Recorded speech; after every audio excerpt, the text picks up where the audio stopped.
Taking a year off at 45 can give you something retirement at 65 cannot.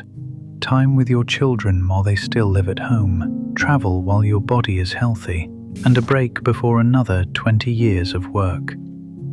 It can also cost far more than 1 year of expenses and make returning to the same career much harder than you expect. So should you take a mini retirement in the middle of your working life? The honest answer is yes, for some people, but only if the plan survives 5 tests.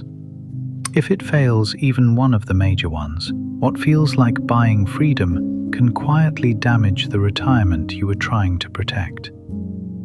The discussion that inspired this video began with a father who was laid off around age 40 after 15 years with the same company. He used the time to visit colleges with his oldest child, volunteer at school, and become more present with all 3 of his children. He eventually returned to work, but he described that period as the best mini-retirement of his life. That story matters because it exposes the real argument. This is not simply about spending more money now instead of saving it.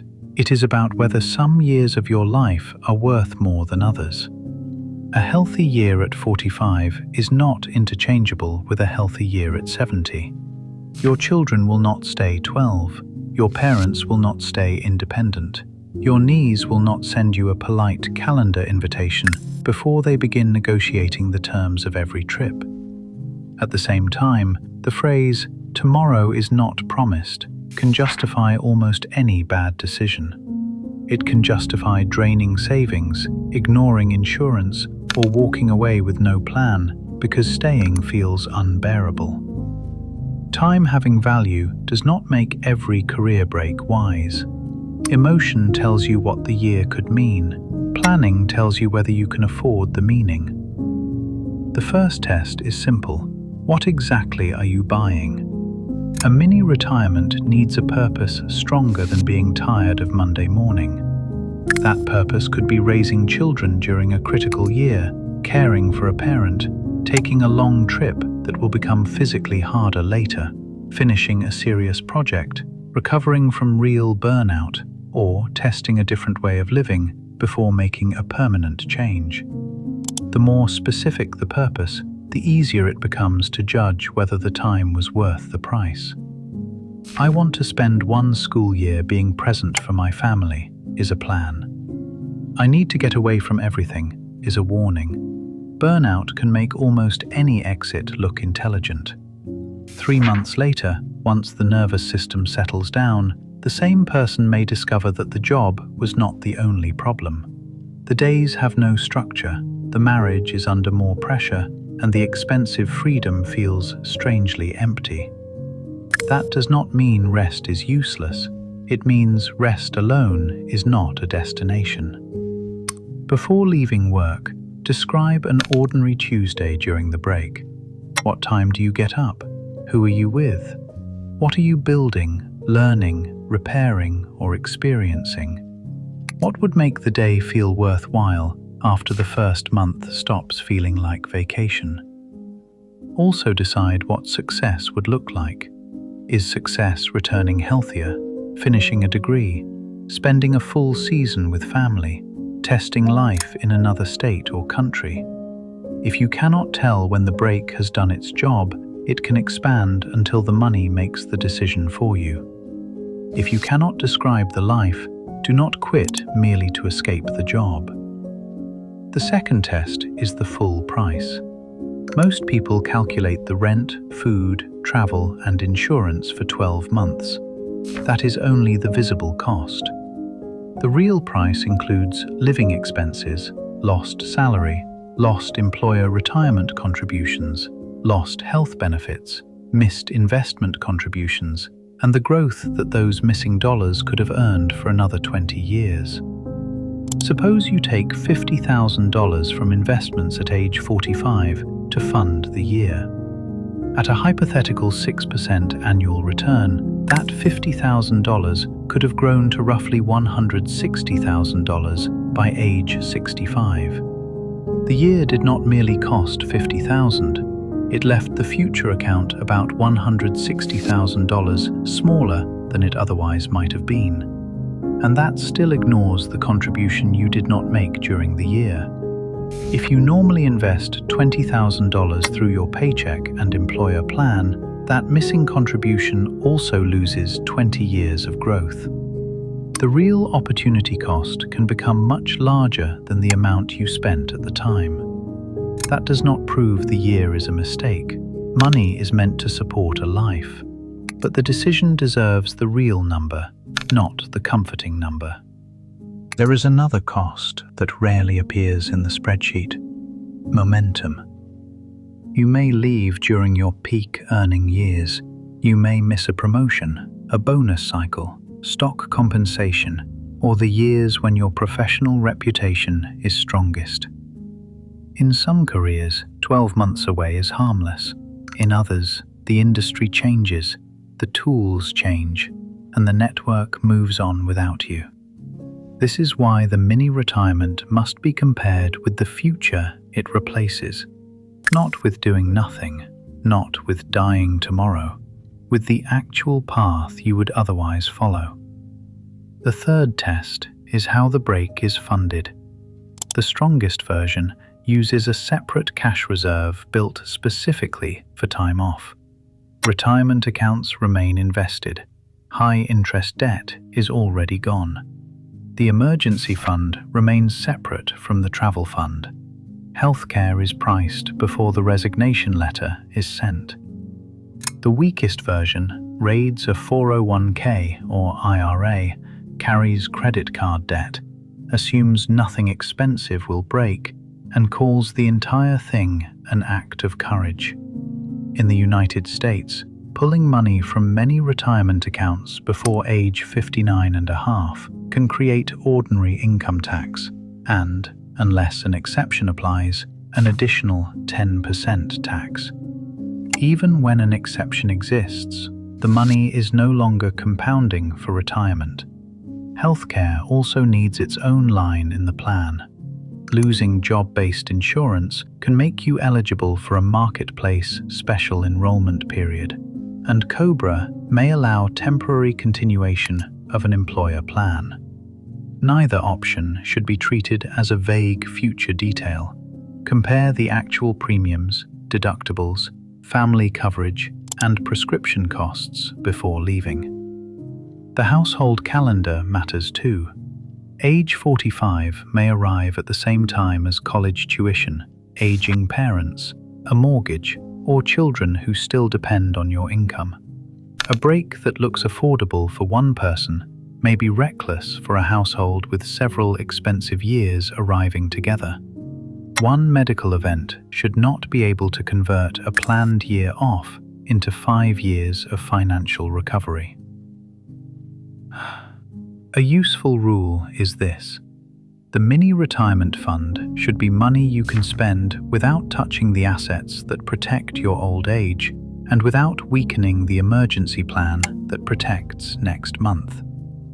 The fourth test is whether the plan survives a failed return to work. You control the day you leave. You do not control the day another employer hires you. A planned 12-month break can become 18 months because the right job does not appear. It can become 2 years because the available role pays less. It can end with contract work, a long search, or a career change you never expected. That uncertainty changes the required reserve. If your plan works only when you return immediately at the same salary, it does not work. The safer version assumes an imperfect return. Build enough runway for the planned break plus a job search period. Keep licenses, certifications, and professional relationships alive. Decide whether you would accept lower pay, part-time work, consulting, or a different industry. Have that conversation with your spouse before the income stops, not after the 7th rejected application. Write a return plan before you write the resignation letter. List the people you will stay in contact with, the skills you must keep current, the the month you will begin looking, and the minimum role you would accept if the ideal one never appears. That may feel unnecessarily pessimistic.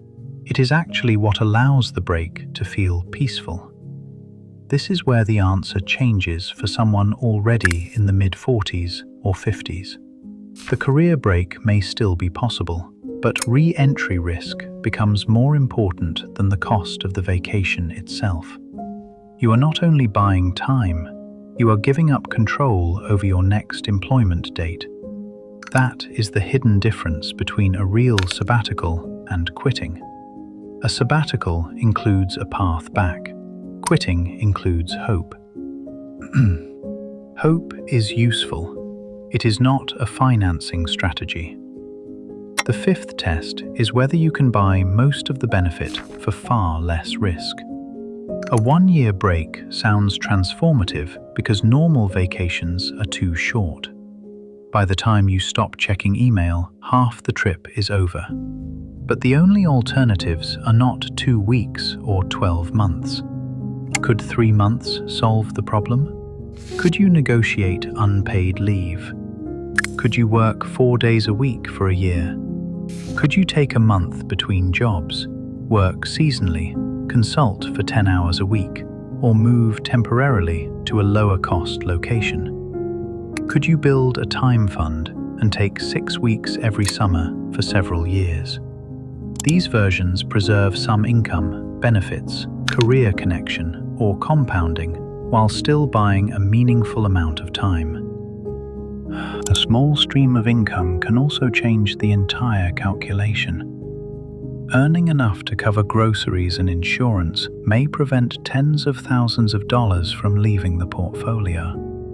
The break can still feel like freedom even when a few hours each week remain productive.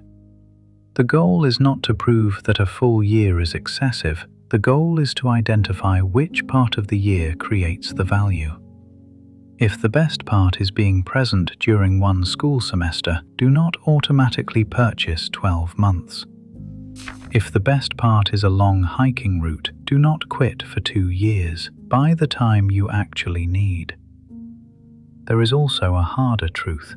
Some people do not need a mini retirement. They need a different job. If the fantasy is mostly about not answering to one manager, not working 60 hours, or not feeling anxious every Sunday evening, changing roles may solve more than disappearing for a year. A lower stress position with less income can sometimes create more usable life over the next 20 years than one dramatic escape followed by the same exhausting career. So here is the final decision rule. A mini-retirement makes sense when the time has unusually high personal value, the full financial cost is understood, the break is funded outside the assets protecting old age, healthcare is secured, and the household can survive a slower or lower-paid return to work. It becomes dangerous when exhaustion chooses the date, optimism estimates the cost, and your future depends on everything going perfectly. Run 2 plans side by side. In the first, take the break. Include the real expenses, missed contributions, healthcare, and an extra re-entry period. In the second, keep working, but design a smaller version of the freedom you want. Then ask which plan creates the better life, not merely the larger account. Saving everything for 65 can become its own form of avoidance. You can spend 40 years preparing for a life you never practice living. But spending future security to prove that tomorrow is not guaranteed is not wisdom either. The mature answer sits between those extremes. Protect your future, but do not treat every healthy year as a sacrifice demanded by the future. And this leads directly to the next question. A planned year away from work is only possible when some savings and choices already exist. But what happens when someone reaches retirement age with no investments, no pension, and almost nothing saved? That is what we are examining next. Time is valuable, so is keeping your choices.